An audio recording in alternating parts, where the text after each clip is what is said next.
The air in the unforeseen simulation joint was thick with the artificial humidity of 1,000 different climates clashing under one colossal dome. For Izuku Midoriya, it was thick with something else entirely, fear.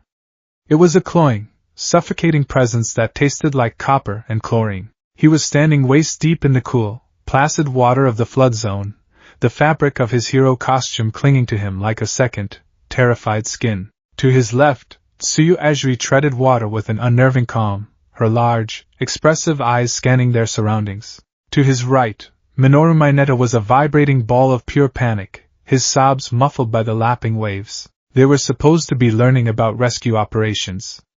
Instead, they were fighting for their lives. "They're not just some random thugs, Carol," Tsuyu murmured, her voice a low, steady anchor in the chaos.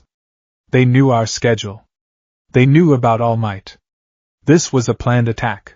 Izuku's mind, a frantic hurricane of analysis and terror, latched onto her words. She was right. The villains, a motley crew of low-level criminals, were just a distraction. The real threats were the three he had glimpsed at the plaza's center. The man made of swirling purple mist, the monstrous purple beast with an exposed brain, and the chilling figure who seemed to be their leader, a lanky man shrouded in black, his face and body adorned with dismembered hands.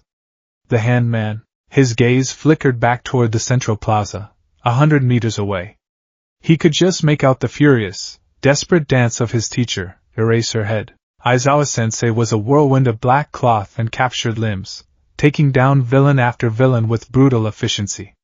But even from this distance, Izuku could see he was tiring. He was outnumbered, horrifically so. "We have to do something," Izuku whispered, the words barely audible over Mineta's whimpering. His body was a live wire of unused energy. One for all thrummed beneath his skin, a promise of power he still couldn't control, a wild horse threatening to shatter his bones if he gave it too much rein. "Do something? We're going to die!" Mineta shrieked, tears and snot streaking down his face. "They're gonna find us and turn us into fish food." The villains in the water with them were chumps, their quirks weak and unrefined. They'd been easy enough to handle with a combination of Tsuyu's frog abilities, Mineta's surprisingly effective sticky balls, and one of Izuku's ill-advised, finger-breaking Delaware smashes that had created a whirlpool. Now, however, a more profound dread was setting in. The initial adrenaline was fading, replaced by the cold, hard reality of their situation. They were isolated, trapped, and their teacher was losing. And then, the situation went from dire to apocalyptic. A shadow fell over them. It wasn't from the dome ceiling. It was a personal, intimate kind of shadow, radiating a cold that had nothing to do with the water temperature.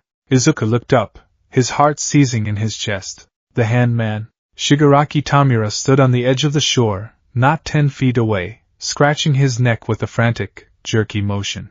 His red eyes, barely visible behind the hand clasped over his face, scanned the three of them with a look of profound, bored disappointment. "This is so boring," he rasped, his voice a dry, scratchy thing that set Izuku's teeth on edge. "I thought this would be more fun. All these hero eggs and they're all just NPCs, minor characters. Where's the final boss? All Might was supposed to be here." He tilted his head, the motion bird-like and unnatural. "You. Green hair. You looked like you were about to do something cool a minute ago. A big, flashy move. But then, nothing. Just another worthless mob character." Izuku froze. This was the leader. The man who commanded the misvillain, the man who had brought the monster. The palpable aura of death rolling off him was unlike anything Izuku had ever felt. It was a void, a chilling emptiness that promised nothing but annihilation. "Stay back!"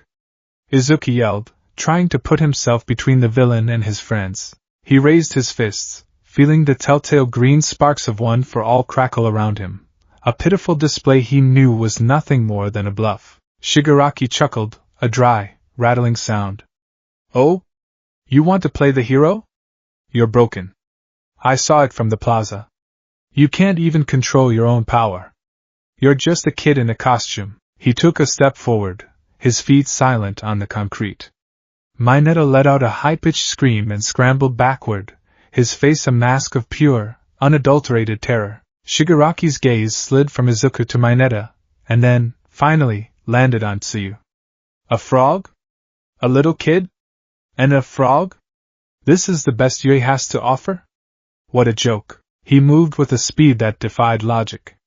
One moment he was on the shore, the next he was lunging, his hand outstretched, his fingers splayed. His target wasn't Izuku, the hero, challenging him. It wasn't Mineta, the crying weakling. It was Tsuyu. Time seemed to warp, stretching and thinning like overheated plastic. Izuku saw it all with a horrifying, crystalline clarity. He saw Shigaraki's manic red eyes through the gaps in the hand on his face. He saw the cruel, delighted curve of his chapped lips. He saw the 5 fingers of his right hand, the one that wasn't scratching his neck, aiming directly for Tsuyu's face. Izuku knew, with a certainty that was colder than any ice, what that hand did. He had watched from the steps as Shigaraki had reached for Aizawa's elbow, and a patch of the hero's costume had crumbled into dust in an instant. Decay. His quirk was decay. Tsu! Izuku screamed, his voice raw. He tried to move, to push off the pool floor, to launch himself forward, to do anything. But his body wouldn't respond. He was paralyzed, a statue of fear, his own quirk flickering and dying in his limbs like a faulty light bulb. Tsuyu's eyes widened, a flicker of genuine fear finally breaking through her stoic exterior. She was strong, she was smart, but she was a close-range fighter. He was too fast, too close. There was nowhere to go. It's game over, Shigaraki whispered, the words a lover's promise of destruction. His fingers were an inch from her face, a second from her face, a millimeter, and in that infinitesimal sliver of time, as Izuku's mind screamed a single, desperate, world-ending "no," something inside him broke. It wasn't a bone. It wasn't a muscle. It was something deeper, more fundamental. A dam of psychic energy he never knew existed burst wide open.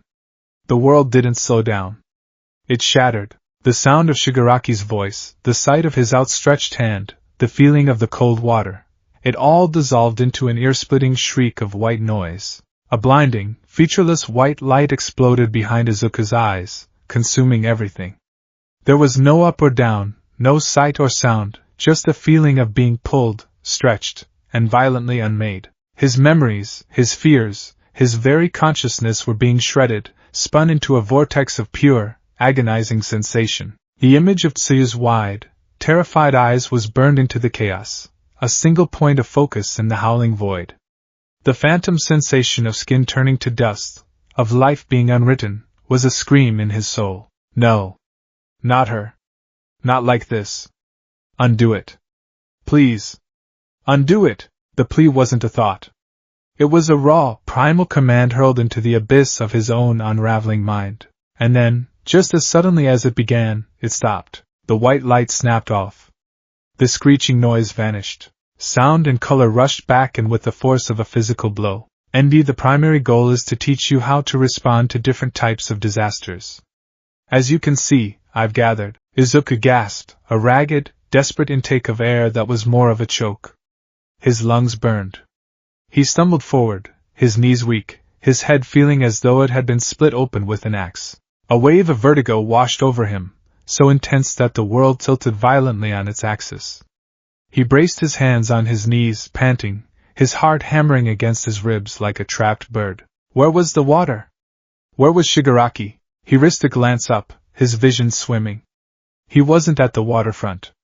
He was standing on solid ground, on the stone steps leading down from the entrance of the USJ. Below him, in the central plaza, stood the rest of his class.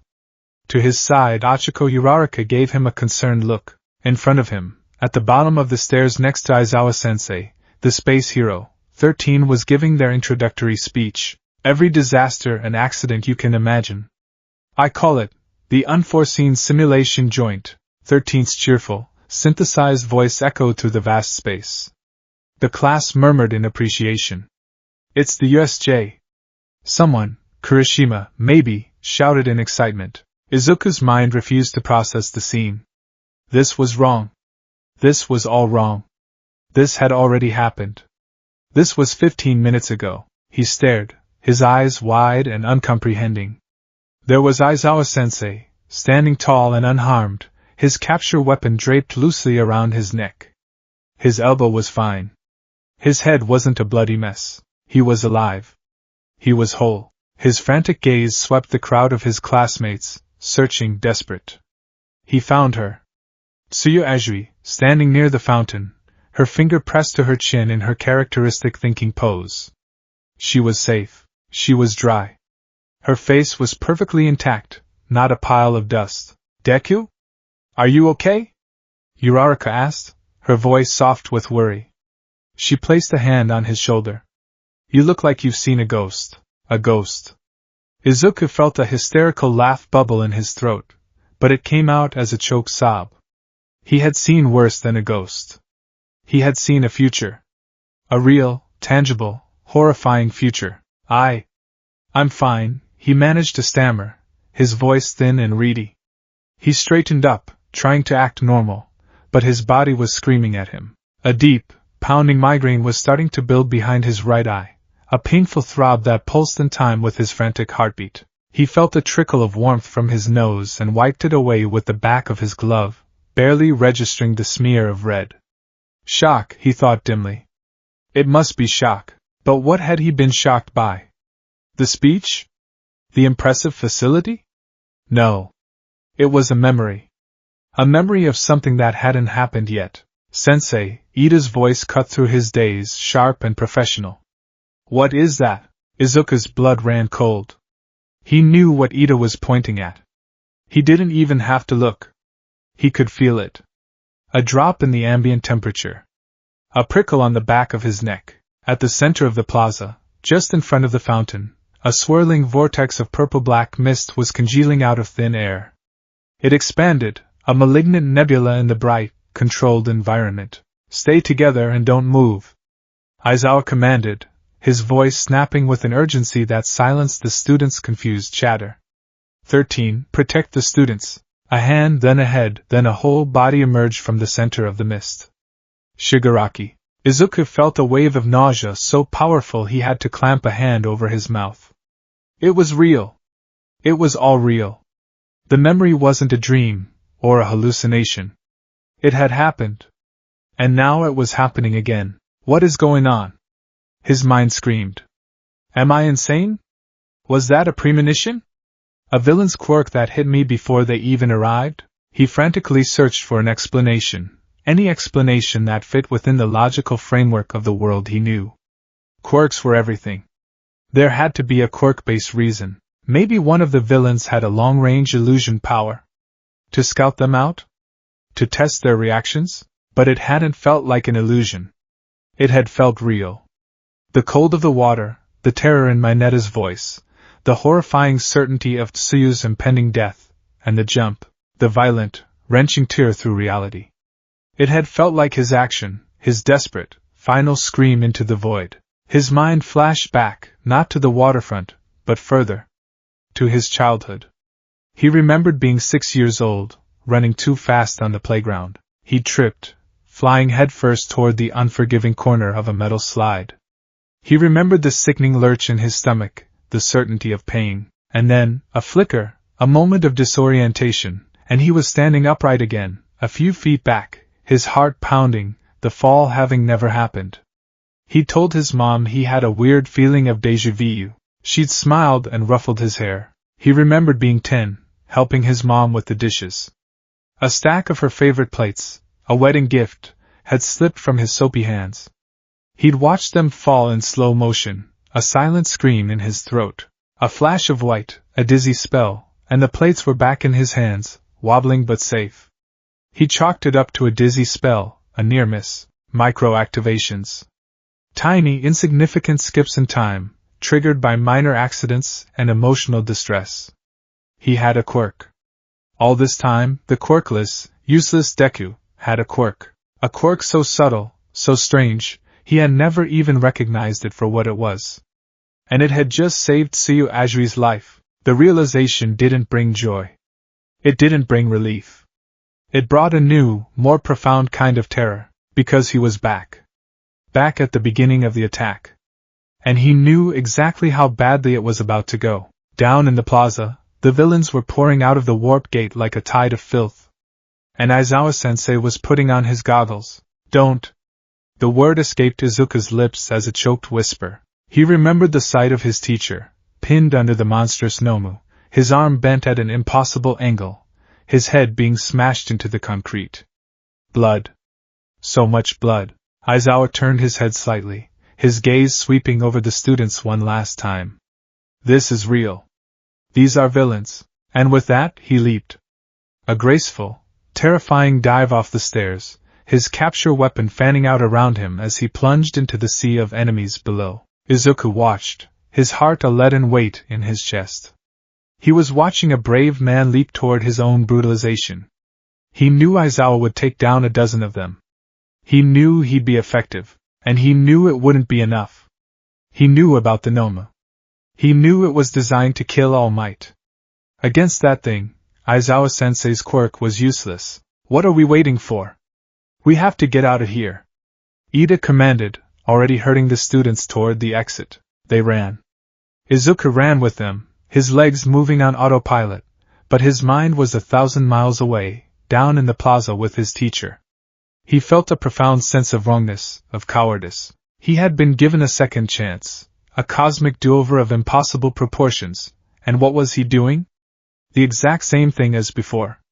Running away, they reached the massive entrance doors, a solid wall of steel and hope. But as they approached, the purple mist swirled up from the floor in front of them, blocking their path. Kurogyri. The warp gate villain. Izuku's memory of the waterfront supplied the name. Greetings. We are the League of Villains, the misty figure said, his voice smooth and polite, a chilling counterpoint to the chaos erupting behind them. It may be presumptuous, but we have invited ourselves into the home of heroes, Yue High School, in order to have All Might, the symbol of peace, take his last breath. The air grew heavy. The villain's words hung there, a death sentence for their idol. Our purpose is to kill him. Izuku knew this part. He remembered the shock, the fear. But this time, it was laced with something else, the searing memory of Shigaraki's voice. Where's the final boss? 13 moved to the front. You won't lay a hand on him, my. Such aggression, Kurogyri said. But your job is to scatter these students, and torture them to death. With a roar of dark energy, the mist expanded, surging towards them like a tidal wave. Izuku reacted without thinking. His memory, sharp and painful, was his only weapon. He remembered being engulfed, the feeling of falling, the disorientation. But he also remembered something else, a detail from the first timeline that he hadn't had time to process. When Aizawa had first fought Kurogyri, he had kicked him. There was a dull, metallic clank. His body isn't mist, Izuku's mind supplied, the analytical part of him finally kicking into gear through the panic. There's a physical form hidden in there. Don't let him touch you. His real body is the metal part in the middle. Izuku screamed, his voice cracking with desperation. He didn't know if anyone heard him or understood him in the chaos. Bakugo and Kirishima were already leaping forward, blasting and hardening, attacking the swirling mist. Their attacks passed right through. Did you think we were that simple? Kurogyri gloated. The mist enveloped them. Izuku felt the familiar, sickening sensation of being pulled through space. The world was a vortex of purple and black. But this time, he wasn't completely disoriented. He braced himself, planting his feet even as the ground vanished beneath him. He landed with a splash. The flood zone. Again. For a moment, his heart plummeted.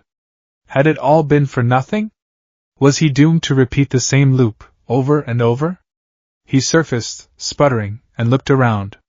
This time, it was different. Mineta was there, clinging to a piece of debris and crying, but Tsuyu was nowhere to be seen. He scanned the water, panic rising. Then he saw her.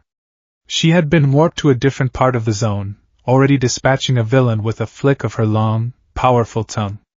Okay. A small change. A ripple. His warning had done something. Maybe. The events at the waterfront played out in a terrifyingly familiar, yet slightly altered fashion.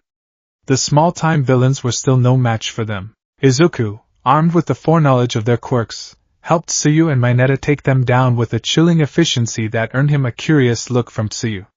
He didn't use one for all.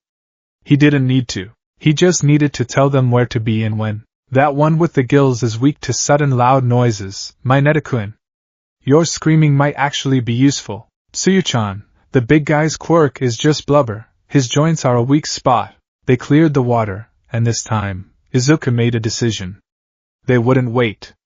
They wouldn't stand there and let Shigaraki come to them. We need to get back to the entrance, he said, his voice firm. We need to find Aizawa-sensei. Are you crazy? Mineta squealed. The leader is there, and so is our teacher, Izuku countered, his gaze hard. He looked at Tsuyu. Her expression was unreadable, but she gave a slow, deliberate nod. Midoriya-chan is right, she said. We can't just hide here. We're training to be heroes. The journey back to the plaza was a nightmare landscape. The different zones, the landslide, the mountain, the conflagration, were all battlegrounds where his scattered classmates were fighting for their lives. Izuku's heart ached. He wanted to help all of them, but he knew where the critical point was. The linchpin of this whole disaster. They reached the edge of the plaza, hiding behind some rubble. The scene was as horrifying as he remembered. Aizawa was on the ground. The Noma stood over him, a hulking monument of purple muscle and sinew, but something was different. Aizawa wasn't unconscious. He was struggling, trying to activate his quirk, his face a mask of pain and defiance. His arm was still broken, twisted at a gruesome angle, but his head was intact. Izuku's breath hitched. He had a flash of memory from his first timeline. The Nomas smashing Aizawa's head into the concrete. Once. Twice. The sickening crunch. That hadn't happened this time. Why? What had changed? His warning about Kurogiri? Had that given Aizawa a few extra seconds, changed the sequence of the fight just enough to spare him that one fatal injury? A ripple. He had created a ripple. Shigaraki stood nearby, scratching his neck with more intensity than ever. You're so cool, Eraserhead. So cool. But you're no match for my Noma. He was designed to withstand All Might at 100%. Your little party tricks are useless against him. The Nomu raised a massive fist to finish the job. No! Izuku screamed, stumbling out from behind the rubble. Shigaraki's head snapped toward him. Oh? You again. The broken toy. You brought the frog and the crybaby with you. A party. His eyes were filled with a murderous glee. He had been getting bored. Now he had new playthings. Izuku knew he couldn't fight him. Not head-on. But he had knowledge. He had a memory of a future that no longer existed. It was a flimsy, pathetic weapon, but it was all he had. As Shigaraki started toward them, a new figure entered the fray. All Might. He landed with a crash of displaced air and righteous fury, his iconic smile nowhere to be seen. I am here. A wave of relief so potent it almost buckled Izuku's knees washed over him. All Might was here. It was going to be okay, but even as he thought it, the memory of Shigaraki's words echoed in his mind. Designed to withstand All Might at 100%, the fight began. It wasn't a fight. It was a cataclysm.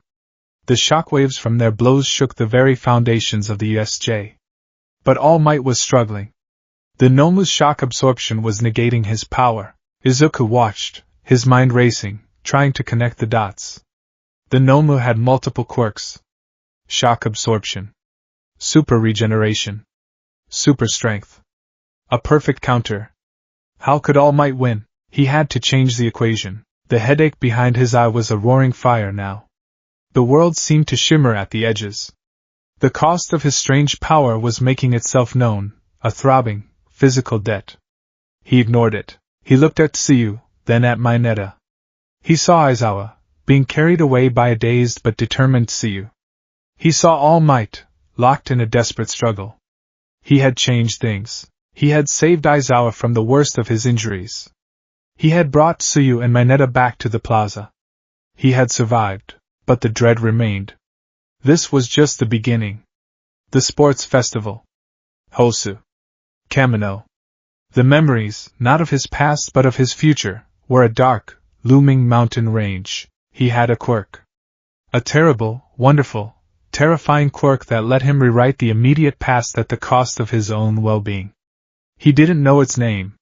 He didn't know its limits. All he knew was the searing memory of Tsuyu's face, a second from oblivion, and the dizzying, nauseating feeling of being given a second chance. He looked down at his trembling hands, no longer the hands of a scared, quirkless boy, but the hands of a soldier who had seen the battle's end and was forced to live it from the start. The longest minute of his life was over. But 1,000 more were waiting. The world had narrowed to the space between two gods clashing. All Might's arrival should have been a symphony of hope, the final, triumphant chord in their terrifying ordeal. But Izuku Midoriya, cursed with the memory of a future that wasn't, heard only a discordant, screeching note of doom. He knew the monster's secret. He knew the sheet music to All Might's potential funeral dirge. He was designed to withstand All Might at 100%. Shigaraki's raspy proclamation from the first timeline was a brand on Izuku's brain. It wasn't a boast, it was a spec sheet. The Nomu wasn't a living creature in the way a person was. It was a biological weapon, a custom-built key designed for a single lock, the symbol of peace. All Might's smile was gone, replaced by a grim, determined line. I couldn't just stand by and watch my students being slaughtered, he boomed, his voice a comforting thunder that did nothing to soothe the frantic, buzzing hornet's nest in Izuku's skull. He moved with impossible speed, scooping up the injured Aizawa and depositing him, along with Tsuyu and Mineta, a safe distance away before returning to face the Nomu in the space of a single heartbeat. You're fast, All Might, Shigaraki drawled, scratching his neck with a furious, scraping sound. But not fast enough. The fight was a blur of yellow, blue, and grotesque purple. Fists met flesh with shockwaves that kicked up dust and cracked the concrete plaza. All Might threw a Carolina smash, a blow that should have sent a villain into the next prefecture, but the Nomu barely staggered. It absorbed the kinetic energy with a grotesque, rippling undulation of its muscles, as if the blow were nothing more than a stone tossed into a thick pond of tar. See? Shigaraki cackled, his voice rising with manic glee. My Nomu has shock absorption. All your fancy punches, all that brute strength you're so famous for? It's worthless. You might as well be hitting a pillow. Izuku watched, his blood running cold. This was the moment. The reveal. In the first timeline, Kirishima had been the one to voice the theory after the fact. But now Izuku was here. He was watching it unfold, and he had the answer key. All Might was reeling, not from injury, but from the tactical shock. His entire fighting style, his very identity as a hero, was built on overwhelming power. What do you do when your power is nullified? The thread, a frantic voice in Izuku's head whispered. You pulled on it. You warned them about Kurogyri. Aizawa is alive because of it. You changed things. So change this. It was a terrifying thought. Playing God with a piece of information. But the alternative was watching his hero die. He remembered the phantom future, the one that had sent him careening back in time, Shigaraki's hand on Tsuyu's face. The principle was the same. An action was a choice, and he knew where that choice led. His joints. Izuku screamed, the words tearing from his raw throat. He can't absorb it if you target the weak points. Aim for his knees. His elbows. He wasn't even sure if he was right. It was a desperate guess, a frantic application of hero analysis theory to a life-or-death situation. If you can't break through the armor, attack the hinges. Every head snapped toward him. Mineta and Tsuyu stared at him, their expressions a mixture of awe and confusion. Shigaraki's red eyes narrowed, a flicker of genuine annoyance cutting through his glee. Who is this noisy little NPC? Shut him up, Noma. But it was too late. All Might had heard. His eyes, for a split second, met Izuku's from across the plaza. There was no time for a nod, no time for acknowledgement, but Izuku saw the shift. The godlike brawler was gone, replaced by a seasoned veteran, a thinking fighter. All Might's next attack wasn't a straight punch. It was a feint, followed by a vicious, targeted chop aimed directly at the back of the Noma's knee. There was a wet, sickening pop. The Noma's leg buckled, its invulnerability momentarily bypassed. It let out a shriek, a sound like tearing metal and a dying animal, and stumbled. It worked, Izuku breathed, a giddy, terrifying wave of success washing over him. He had influenced the fight. He, quirkless, broken-boned Deku, had just landed a blow on the monster through his hero. The success was short-lived. The Nomu's leg, bent at an impossible angle, began to twist and reform. Muscles and tendons writhed under the skin like a nest of snakes, pulling the limb back into place with another series of nauseating cracks. Super regeneration. He'd forgotten. Of course, it had super regeneration. A good try, Shigaraki mocked, though the lazy boredom was gone from his voice, replaced by a thin, sharp edge of irritation. But you're just delaying the inevitable. You can't beat him, All Might. He was made to kill you. The fight resumed with a new, desperate intensity. All Might, now aware of the regeneration, knew he couldn't win a war of attrition. He had to end it fast. But how? How do you defeat something that absorbs your power and heals from any damage you manage to inflict? Izuku's mind was a whirlwind. He was running two scenarios at once, the blurry, half-forgotten memories of the original fight he'd only glimpsed from the water, and the horrifyingly clear one unfolding before him. There was a piece missing. A solution he couldn't see. His gaze fell on Aizawa, who was groaning, trying to sit up. Tsuyu was at his side, her expression worried. Sensei, you shouldn't move. Your arm. Aizawa ignored her, his eyes fixed on the battle. But his gaze wasn't just on All Might. It flickered between the hero, the Nomu, and for a brief, unnerving moment, Izuku. His stare was sharp, analytical, even through the haze of pain. He was putting the pieces together. The impossibly specific warning about Kurojire's true body. The shout about targeting the Nomu's joints. He was a puzzle solver by trade, and Izuku had just handed him a set of pieces that didn't fit any logical picture. The unraveling thread was pulling tighter. Suddenly, a new variable entered the equation. Bakugo and Kirishima. They had apparently dealt with the villains in the ruins zone and had come charging back, Bakugo propelled by his explosions, a manic grin on his face. Get out of the way, Deku! He roared, not even slowing down as he blasted past Izuku's hiding spot. He launched himself at Kurojire, pinning the warp villain's metal brace to the ground before he could react. I knew it! You're not just smoke and mirrors, you misty bastard! Kirishima hardened his arms and stood guard over All Might's flank. We're here to help, All Might. Shigaraki let out a sigh of profound exasperation. More party members. This is getting to be a real pain. The game's bugging out. Izuku's heart leaped. Bakugo had Kurojire pinned. That was their escape. That was the villain's only way out. This was a major shift from the first timeline. A positive one. The tide was turning, but time travel, Izuku was learning, was a cruel and fickle master. For every thread he pulled that seemed to help, another would unravel somewhere else, threatening to bring the whole tapestry down. With Kurojire incapacitated, Shigaraki grew desperate. Nomu, he commanded, his voice dropping to a low, venomous hiss. Forget the symbol of peace. Kill the explosive one. Take back our escape route. The Nomu, which had been locked in a grapple with All Might, disengaged with a brutal shove that sent the hero stumbling back. It turned its blank, bird-like face toward Bakugo, its head twitching. Time slowed. Izuku saw the entire sequence play out in his head before it happened. The Nomu was faster than Bakugo. Its strength was leagues beyond Kirishima's hardening. All Might was too far away to intercept.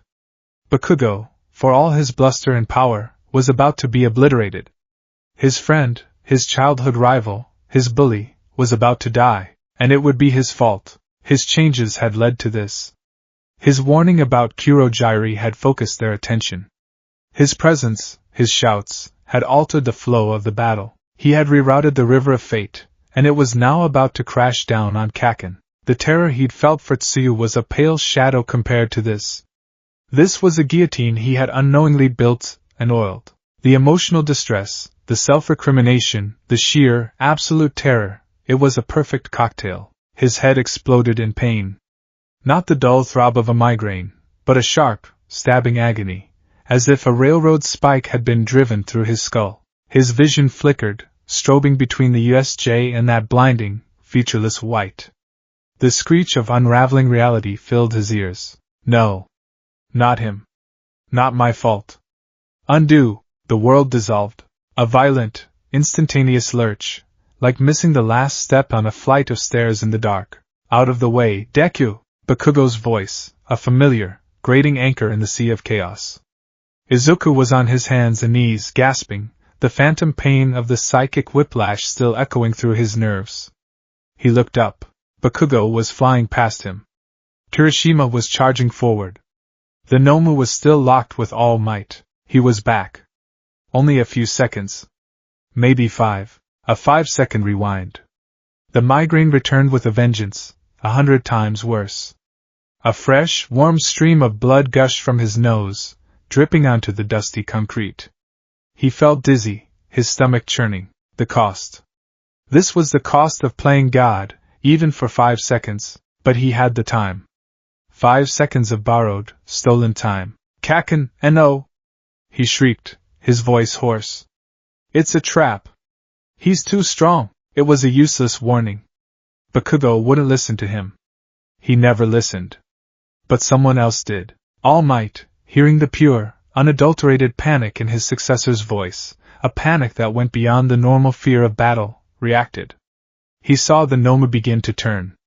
He saw Shigaraki's command. He saw the new trajectory. Just as the Nomu shoved him away, All Might didn't stumble back. He used the momentum, twisting in midair and pushing off the ground with all the force his weakened body could muster. He became a blur of blue and yellow, intercepting the Nomu just as it took its first step toward Bakugo. He put himself squarely between the monster and his student. Young Bakugo! He yelled. Stay on the warp gate. Do not let him go. Bakugo froze, his explosion sputtering in his palms, the reality of what had almost happened dawning on him. He had been seconds away from facing that thing, and Deku, that useless, damn nerd, had screamed a warning. Izuku was barely conscious of the exchange. He was on the ground, his head screaming, trying not to pass out. He had saved Bakugo. But the main problem remained. All Might was still fighting a losing battle. He was getting tired. Izuku could see it. The steam was beginning to rise from his body in faint wisps, an ominous sign that only Izuku understood. The time limit on his muscle form was approaching, and then Izuku remembered the other piece of the puzzle. The most brutal piece. Aizawa. In the first timeline, when the Nomu had him pinned, it had broken his arm. Then it had smashed his head into the ground. Once, twice, a third time. It was an act of brutal, unrestrained violence that had been seared into Izuku's memory. But in this timeline, that hadn't happened. His warning about Kurogiri had bought Aizawa a few precious seconds. Aizawa had fought longer, harder. He'd been taken down, but he hadn't been incapacitated in the exact same way. His head was still intact. Now, though, the situation was resetting. Shigaraki, frustrated and cornered, was getting crueler. This is pointless, the villain snarled. Fine. Let's just finish off the mini-boss first. For the XP. He pointed a finger at the still-downed Aizawa. Noma. Him. All Might was occupied, trying to keep the monster from reaching Bakugo. The Nomu, caught between two commands, hesitated for a fraction of a second. Then, with a lurch, it pivoted, discarding All Might like a broken toy and charging toward Aizawa. This was it. This was the moment from Izuku's nightmare. The brutal, head-smashing moment he had inadvertently delayed. All Might was too far away. Tsuyu and Minato were frozen in terror. It was going to happen. He was going to watch his teacher be murdered. His body moved before his brain could protest. He scrambled to his feet, ignoring the screaming pain in his head and the slick feeling of blood on his upper lip. He couldn't fight it. He couldn't stop it, but he could distract it. He remembered the timing with hallucinatory clarity.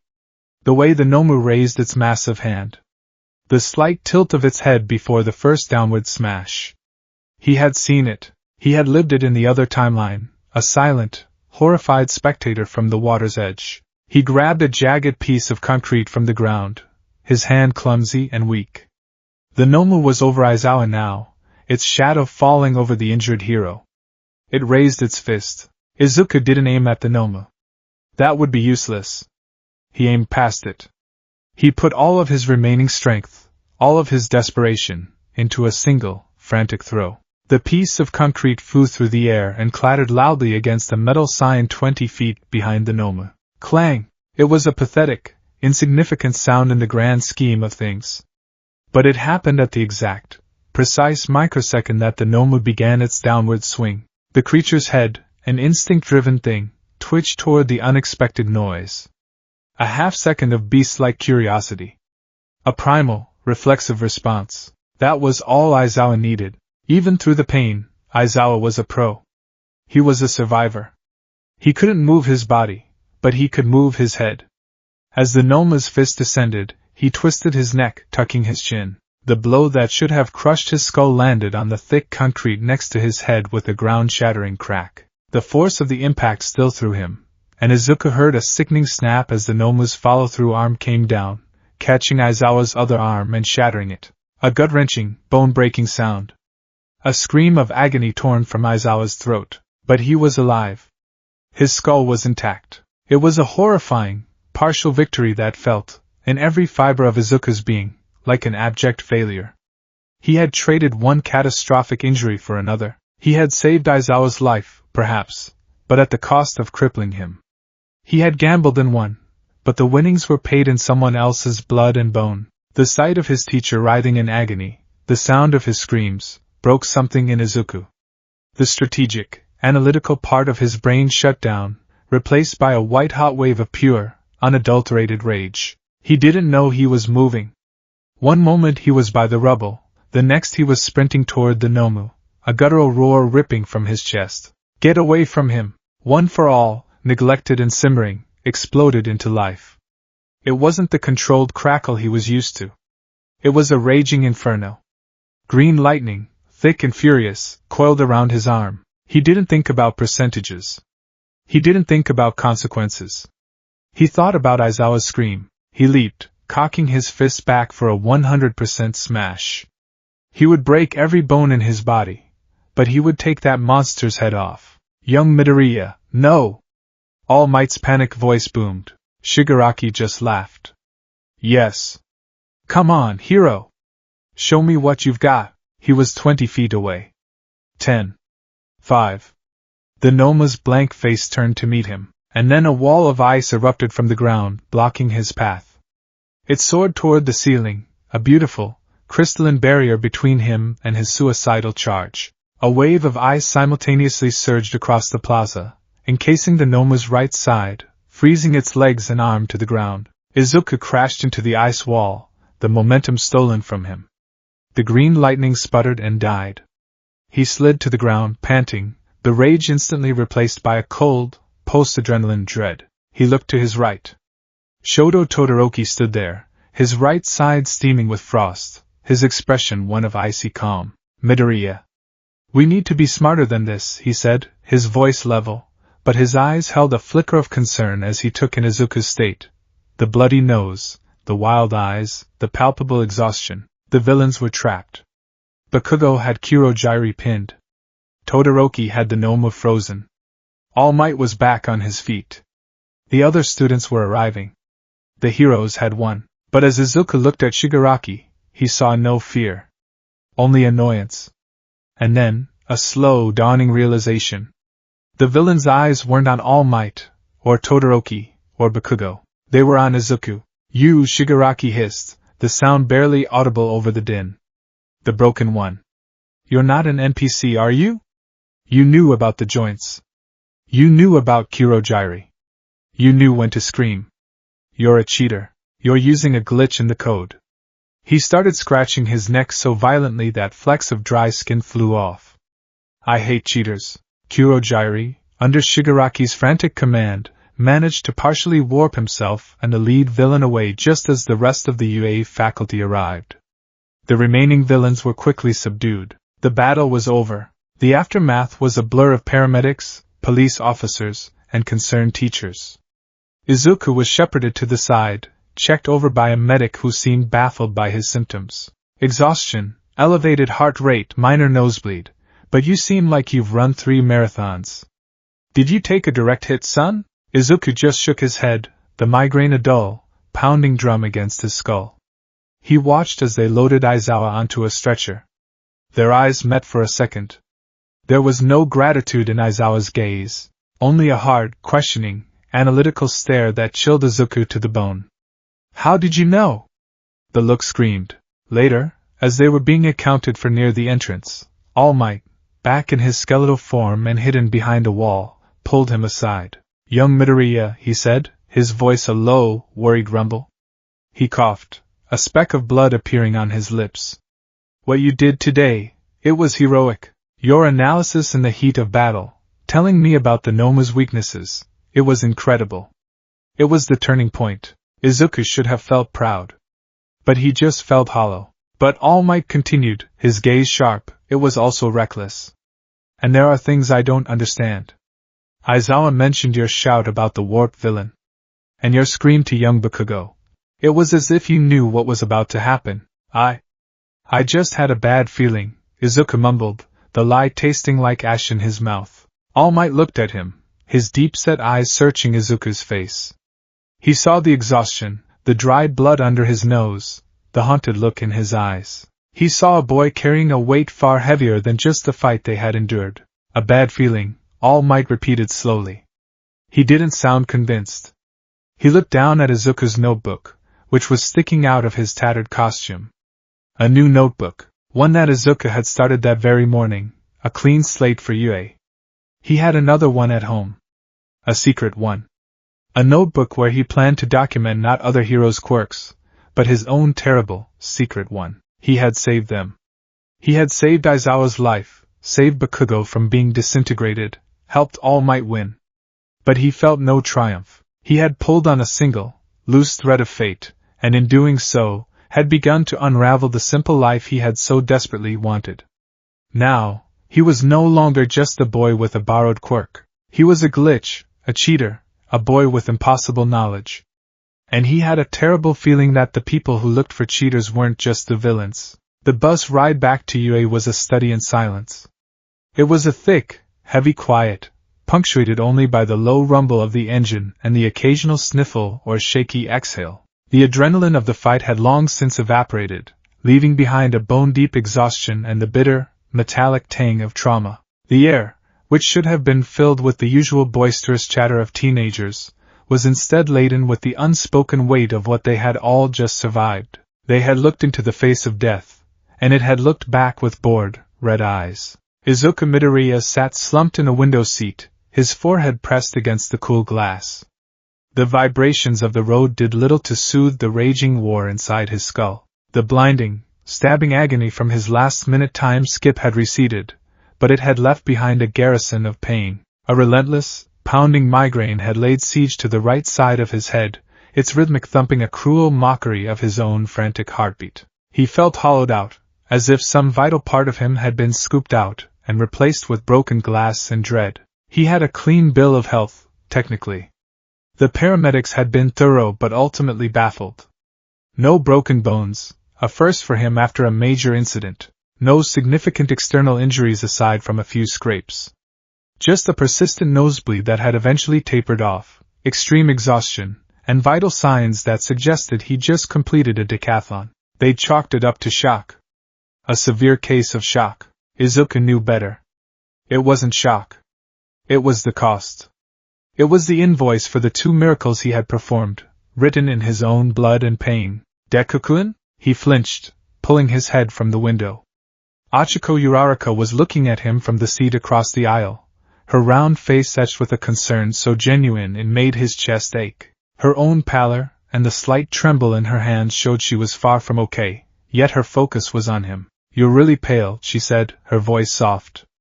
"Are you sure you're all right? You seem worse than the rest of us, worse than the rest of you." The words landed with an unintended accuracy. They had all faced the same villains, the same threat. But only he had faced it 3 times. Only he carried the ghostly echoes of timelines that never were. A timeline where Tsuyu died. A timeline where Aizawa's skull was crushed. A timeline where Bakugo was annihilated. He was a walking graveyard of apocalypses averted. And the ghosts were screaming. "I'm just tired," he managed, offering a smile that felt like a cheap, cracking mask. It was a lot. Ida, seated next to Uraraka, chopped the air with his hand, though the gesture lacked its usual crisp authority. Indeed. We must all focus on our recovery. However, Midoriya-kun, Uraraka-kun has a point. Your exertions were notable. You must not hesitate to report any lingering ailments to the school nurse. I will, Ida-kun. Thank you, Izuku mumbled, the lie a sour taste on his tongue. How could he report this?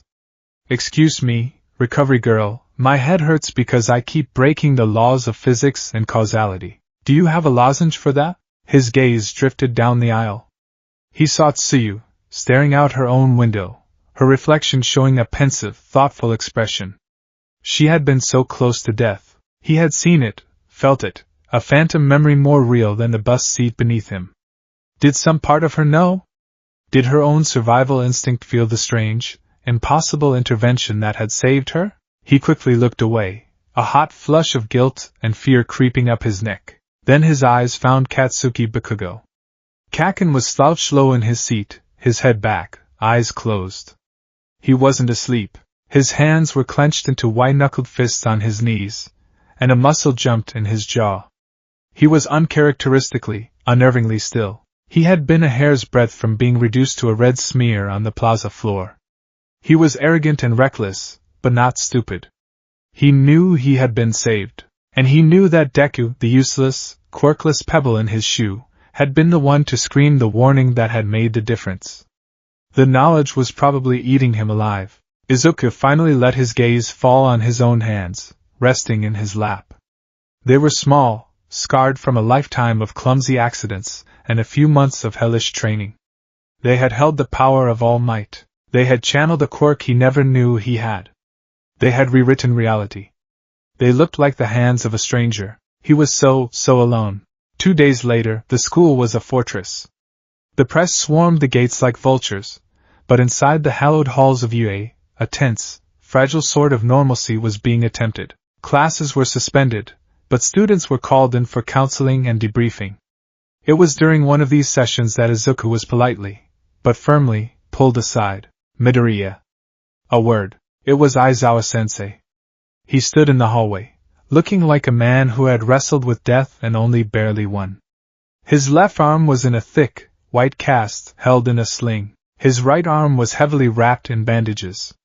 His face was a patchwork of purple and yellow bruises, and his eyes, bloodshot and weary, were hidden behind his dark goggles, which did little to mask their piercing intensity. He looked like a mummy who had decided to get back to work a few millennia too early. Sensei! Izuku squeaked, his heart immediately thumping against his ribs. Are you okay? You should be resting. I'm a teacher at UA. There's no time for rest, Aizawa replied, his voice a dry rasp. We need to talk. My office. It wasn't his office. It was a small, sterile, windowless conference room, the kind used for disciplinary hearings. The only furniture was a metal table and 4 uncomfortable chairs. All Might was already there, seated, in his skeletal form. He looked gaunt, worried, and somehow smaller than usual. The air in the room was thick and still. It felt like a trap. Have a seat, young Midoriya, All Might said, his voice a low rumble that did nothing to ease the tension. Izuku sat, perching on the edge of his chair, his hands clasped nervously in his lap. He felt like a suspect in an interrogation room, which, he was beginning to realize, was exactly what this was. Aizawa didn't sit. He remained standing, a looming, bandaged specter of authority. He placed the tablet on the table and swiped it with a bandaged finger. A security feed of the USJ Plaza flickered to life. We've been reviewing the footage, Aizawa began, his voice flat and devoid of emotion. And several anomalies have come to our attention. All of them centering around you, Midoriya. He tapped the screen. It showed the moment Kurogyri appeared at the entrance. First anomaly. You shouted a warning that Kurogyri's true body was a physical form hidden within the mist. You shouted this before any of us had successfully landed a physical blow. The only prior contact was my initial kick, which was inconclusive to any outside observer. How did you know? Izuku's mouth went dry. I analyzed it. I saw you kick something solid, Sensei. I've read all about your fighting style, your observational skills. I figured if you attacked that spot, it must have been important. It was a lucky guess. The lie felt flimsy, a paper shield against a battering ram. Aizawa's visible eye narrowed. He didn't comment. He just swiped to another clip. The plaza. Bakugo, Kirishima, and Todoroki had arrived. The Noma was turning. Second anomaly, Aizawa continued, his tone like grinding gravel. You screamed a warning to Bakugo. The footage's audio logs show your scream preceded the Noma's confirmed change in trajectory by 1.7 seconds. You reacted to an event that had not yet happened. Explain. I saw the look in Shigaraki's eyes, Izuku said, a little too quickly. The panic was making him babble. He was frustrated, he wanted to take back his escape route. I guessed he would target Kaka next. It was instinct. Instinct, Aizawa repeated, the word dripping with skepticism. He looked at All Might, who was staring at his own clasped hands on the table. Aizawa swiped again. The feed now showed the Noma bearing down on his own downed form. It was a hard angle to watch. Then, a piece of concrete flew from off-screen, clattering against the sign. The Noma in the video flinched. The subsequent, brutal blow missed Aizawa's head. Third and most troubling anomaly, Aizawa said, his voice tightening almost imperceptibly. From this angle, we can't see who threw the projectile. But based on your position, and the trajectory, it was you. You created a distraction at the exact, split-second moment required to prevent my skull from being crushed. A half-second earlier, and the creature would have ignored it. A half-second later, and I would be dead. That's not instinct, Midoriya. That's not a lucky guess.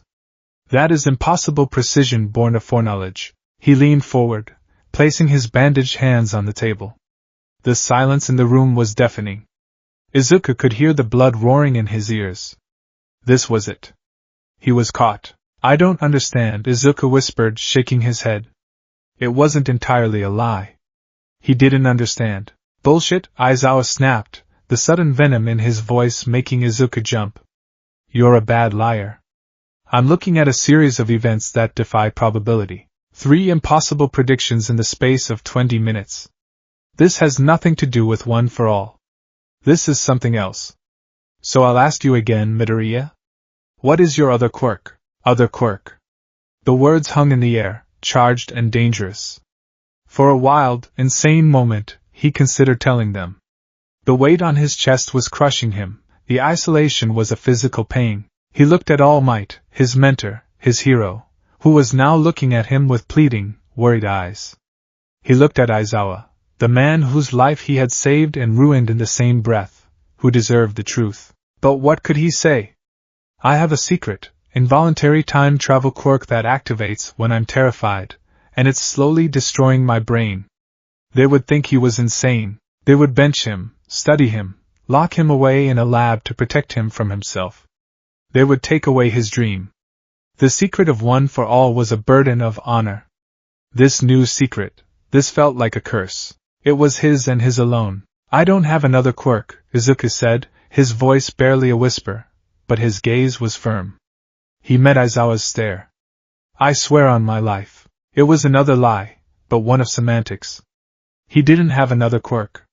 It had him. All Might finally spoke, his voice heavy with disappointment. Young Midoriya, look at yourself. You're exhausted. You've lost weight in 2 days. There are dark circles under your eyes. When I found you, you were pushing yourself to the point of collapse, not just with One for All, but with something. We're not accusing you of being a traitor. We are worried about you. A hero who can't trust his allies is a liability. A student who can't trust his teachers is a boy in danger. Whatever you're hiding, whatever burden you're carrying, you don't have to carry it alone. The genuine care in All Might's voice was a physical blow, more painful than any of Aizawa's accusations. It was a key, turning in a lock Izuku was determined to keep sealed. I'm just tired, Izuku repeated, his voice cracking.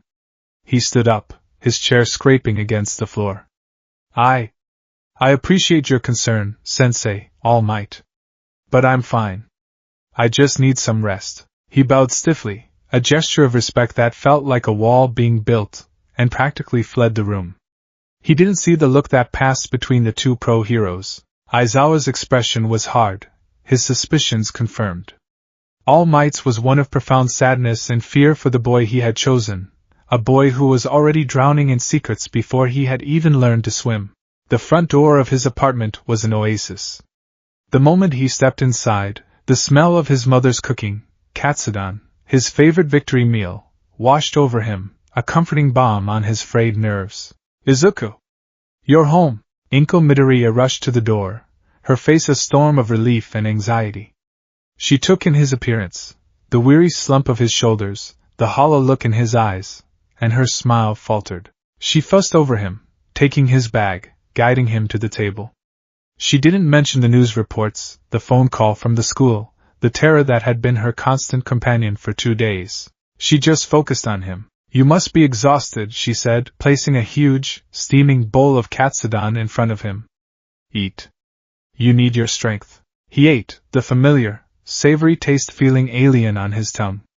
Every bite was laced with guilt. His mother's love was a pure, unconditional thing, and he was repaying it with a mountain of lies. He told her the sanitized version of the story, the one the school had approved. There was an incident, but the teachers were amazing, everyone was safe, and he was completely fine. She listened, her eyes welling up with tears she refused to let fall. My baby, she whispered, her hand trembling as she reached out and brushed a stray lock of hair from his forehead.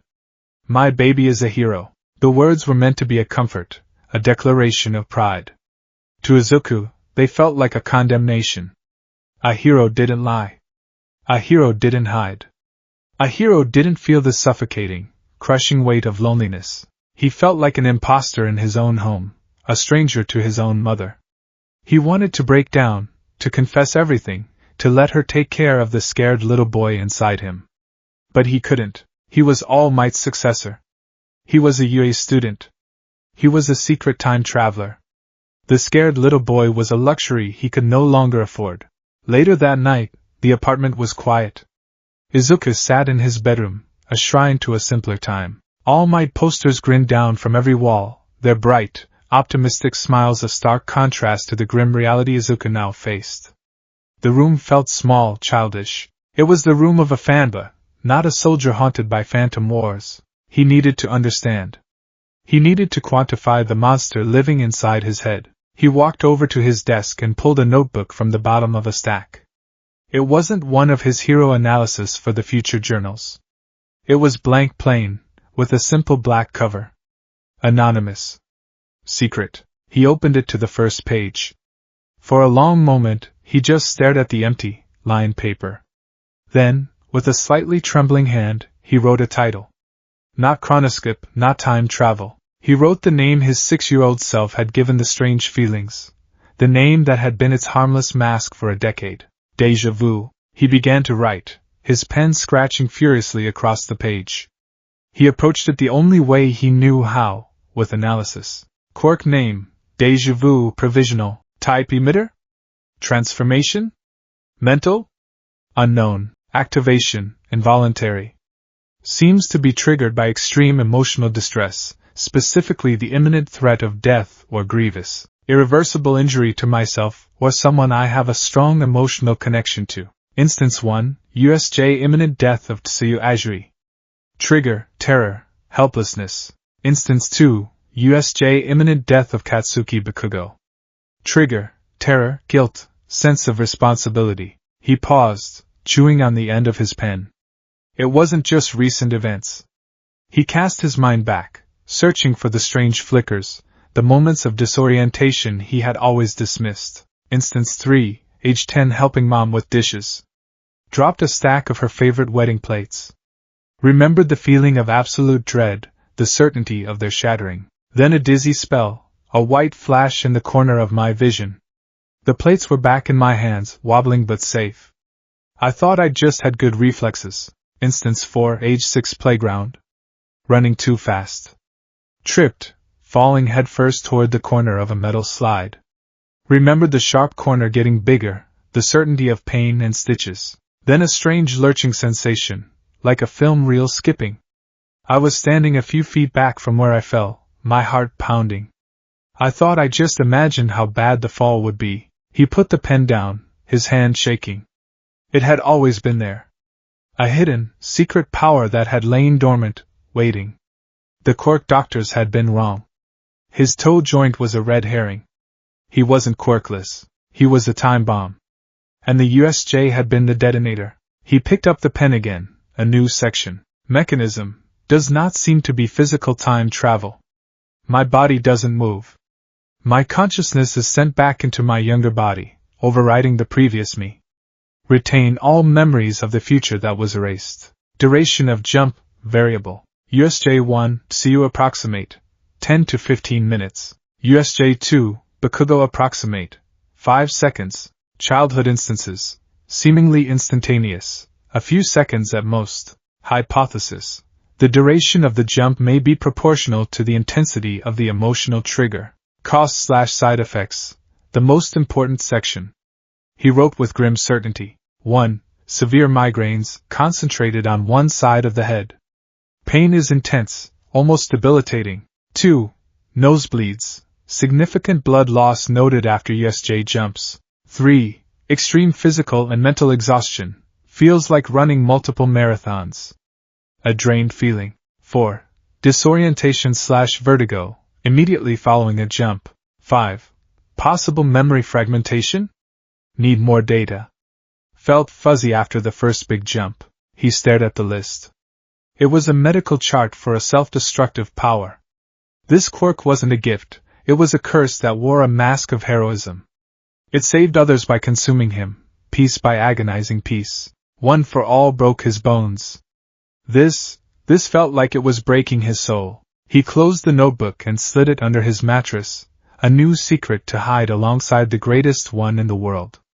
He fell back onto his bed, utterly drained, and closed his eyes. But there was no peace. The darkness behind his eyelids was not empty. It was a theater, and he was its sole, unwilling audience member. The migraine, which had been a dull drum, began to beat with a renewed, savage intensity. He groaned, clutching his head as the show began. Flash. The image of Tsuyu's face, not as it was, but as it could have been. Skin graying, crumbling at the edges, her wide eyes turning to dust.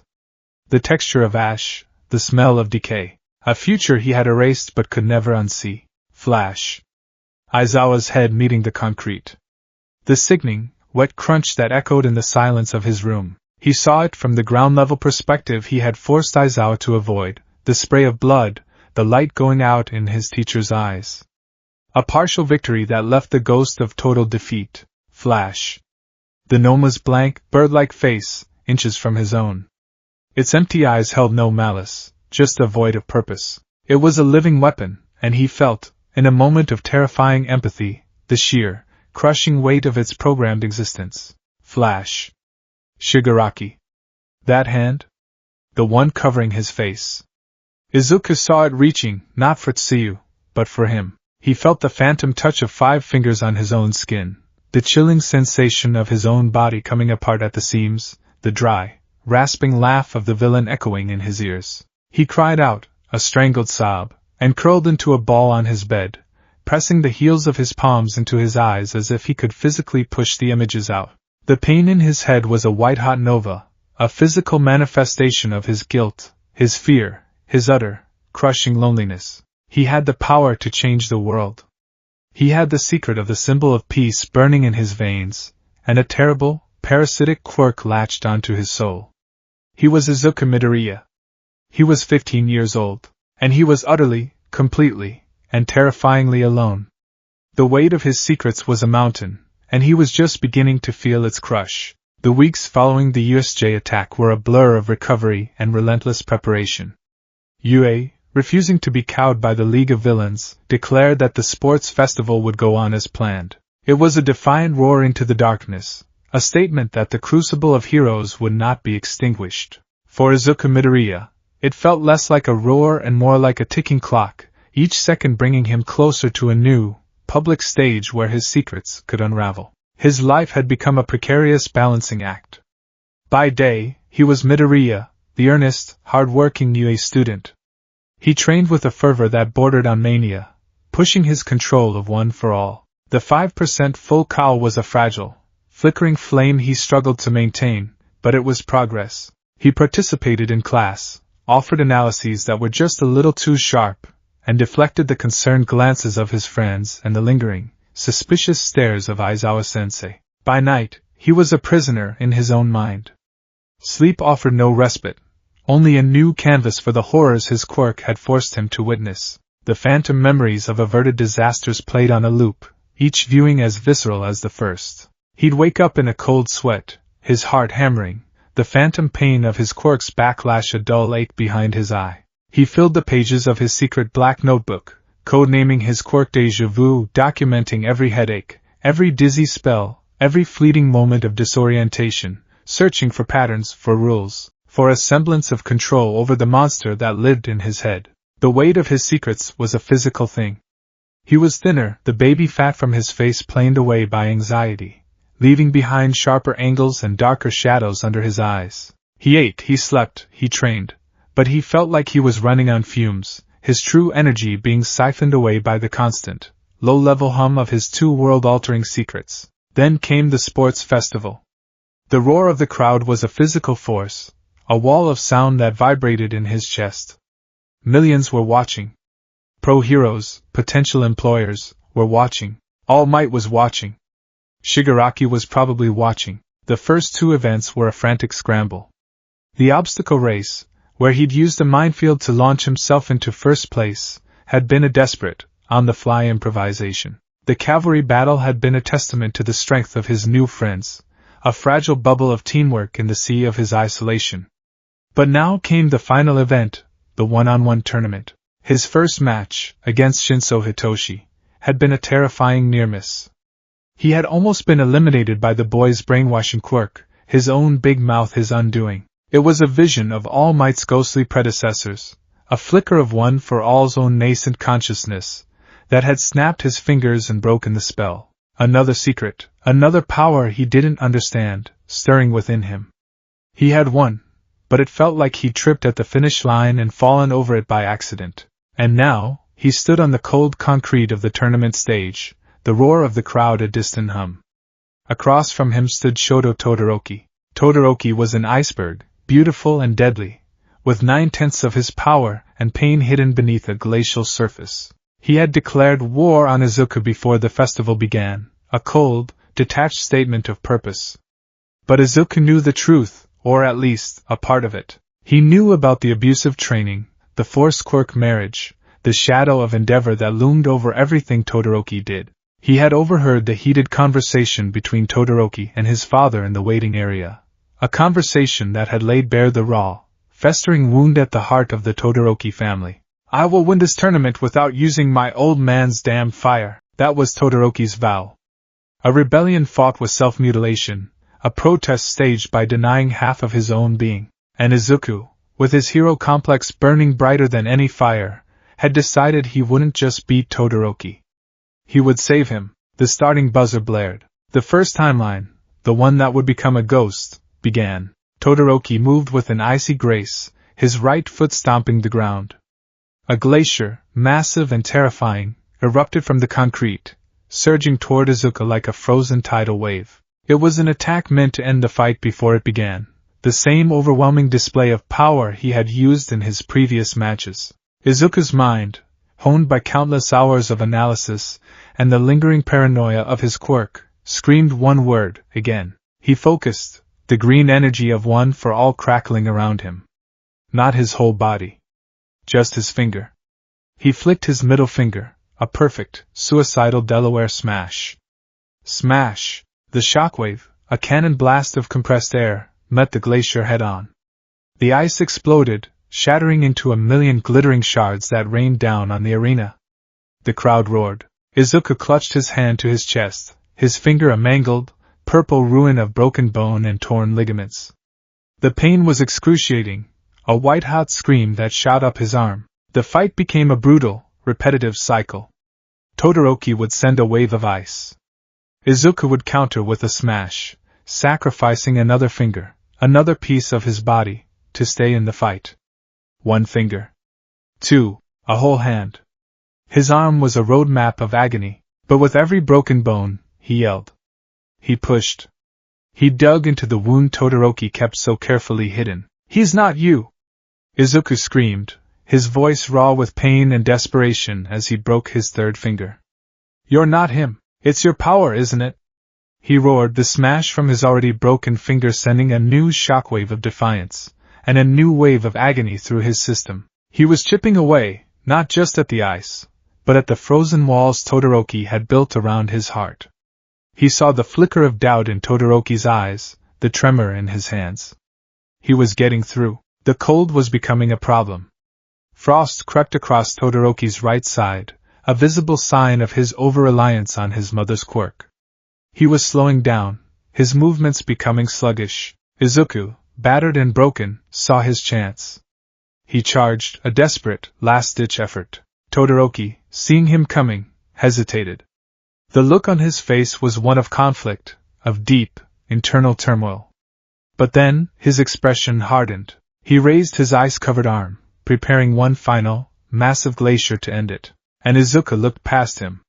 He saw Endeavor in the stands, a silhouette of fire and ambition, his fists clenched, his face a mask of furious pride. He saw the look of triumph on the flame hero's face, the look of a man whose twisted ambitions were about to be validated. He saw Todoroki, not as an opponent, but as a victim, a puppet whose strings were being pulled even as he fought to cut them. The empathetic pain was a physical thing. It was a spike of pure, unadulterated sorrow for his friend, his rival. It wasn't the immediate, panic terror he'd felt for Tsuyu or Bakugo. This was a deeper, more profound agony. The agony of a soul being crushed under the weight of its own legacy. And it was enough. The trigger was different, subtler. Not a gunshot, but the slow tightening of a garrote around his heart.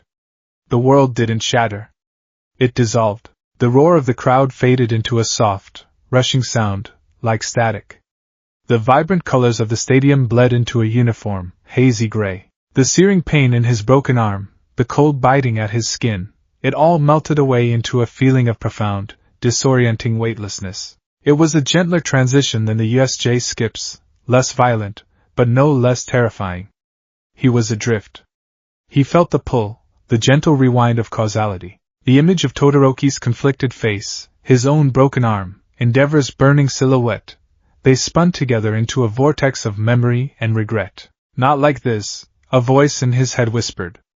It wasn't a panic scream, but a firm, sorrowful plea. He doesn't need to be broken. He needs to be heard. The gray solidified.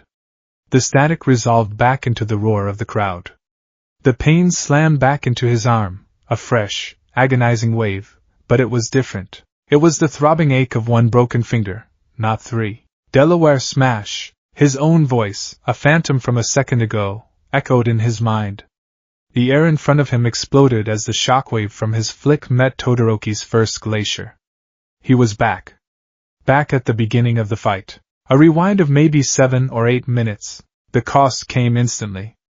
A brutal, sledgehammer blow of a migraine slammed into the side of his head, making his vision swim. A familiar, warm trickle started from his nose. He swayed on his feet, the sudden shift in reality, and the immediate physical toll making him profoundly dizzy. He clenched his jaw, forcing himself to stay upright, to focus. He had a do-over. The thought was sickening. He hadn't earned this. He was cheating. This wasn't a desperate, last-minute save from death. This was a tactical reset. He had failed to save Todoroki's soul on his first try, so the universe, or whatever monster lived in his DNA, had handed him a second chance. Todoroki was staring at him, his expression unchanged. To him, only a few seconds had passed. To Izuku, an entire painful battle had been fought, lost, and erased. He knew the flow of this fight now. He knew every feint, every attack, every glacier. He had a script. And this time, he wouldn't just be reacting. He would be conducting. The fight began again, but it was a different dance. When Todoroki sent his first wave of ice, Izuku didn't just break it. He used the smash to propel himself sideways, dodging, changing his position. "Is that all you've got?" Izuku yelled, the words tasting like ash. He was goading him, pushing the same buttons, but with a chilling prescience. Todoroki responded with another, larger glacier. Izuku met it with another flick, another broken finger. The pain was a sharp, familiar counterpoint to the pounding in his skull. But this time, he didn't just stand there and take it. He charged. "You're shivering, Todoroki!" he shouted, his voice cutting through the roar of the crowd.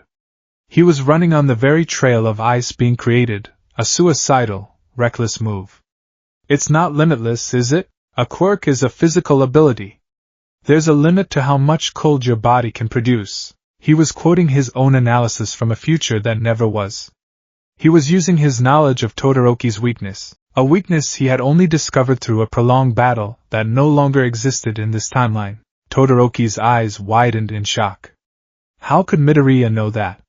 He responded with a wall of ice, trying to halt the advance, but Izuku was already moving, using another finger-breaking smash to blast a hole through it, and keep coming. He was a nightmare, a force of nature who seemed to be one step ahead, not through speed or power, but through an impossible, terrifying insight. "Your father's power?" Izuku screamed, his face now only a few feet from Todoroki's, the mist from their breath mingling in the cold air. "Is that what you think?" "I saw his face. I saw the look of triumph when you were fighting. To him, you're not a son. You're an achievement. A tool.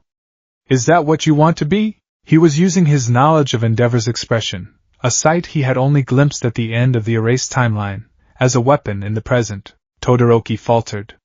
He stumbled back, his face a mask of confusion and rage. "Shut up. No!" Izuku roared, now standing before him, his arm a useless, broken appendage, his face streaked with blood from his nose and tears he didn't realize he was crying. "I'm not finished." In that moment, when you were about to give in, when you were about to use that ice to end it, you were the one who looked miserable. You were the one who looked like you were in pain. He was describing a moment that hadn't happened yet in this timeline. A moment of hesitation that Todoroki had been on the verge of, but had not yet reached. He was speaking to the ghost of a future decision. Todoroki froze. The words struck him like a physical blow. He had been hesitating. He had been miserable. How? How could this boy see straight into his soul, into his very intentions? "It has nothing to do with him," Izuku cried, his voice breaking. "It has nothing to do with your father. It's your body. It's your power. It's yours." He didn't just yell the famous line this time. He delivered it with the full weight of his impossible knowledge, with the sorrow and empathy of a future he had already witnessed. He wasn't just guessing. He wasn't just hoping. He was stating a fact he had learned at great personal cost. The dam broke. Todoroki's memories, his mother's screams, the boiling water, the cold rejection, crashed against the walls of his resolve. And then, a new memory, his mother, on the phone, calling his left side unbearable, followed by a quiet, forgotten whisper from years ago, words from a television interview with All Might. "It's okay to use your power to become the person you want to be." Something inside him snapped. A rebellion not against his father, but for himself. The stadium's temperature skyrocketed. A vortex of orange and red exploded from Todoroki's left side.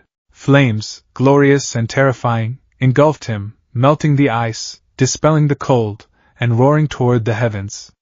It was a declaration of independence written in fire. Izuku was blown back by the sudden wave of heat, a grin, pain, bloody, but triumphant, spreading across his face. He had done it. He had saved him. But the fight wasn't over. Todoroki, consumed by this new, terrifying sensation, looked at his flaming hand and then at Izuku, his eyes wild. He was about to unleash a lifetime of suppressed power. He launched himself forward, a wave of ice from his right, a torrent of fire from his left, an ultimate attack he didn't know how to control. Izuku, his body broken, his mind screaming from the quirk backlash, had one last move. He met the attack head-on, pouring every last ounce of One for All into his shattered arm. Smash! The resulting explosion was apocalyptic. The two elemental forces, combined with the raw power of One for All, created a shockwave that tore the stadium apart.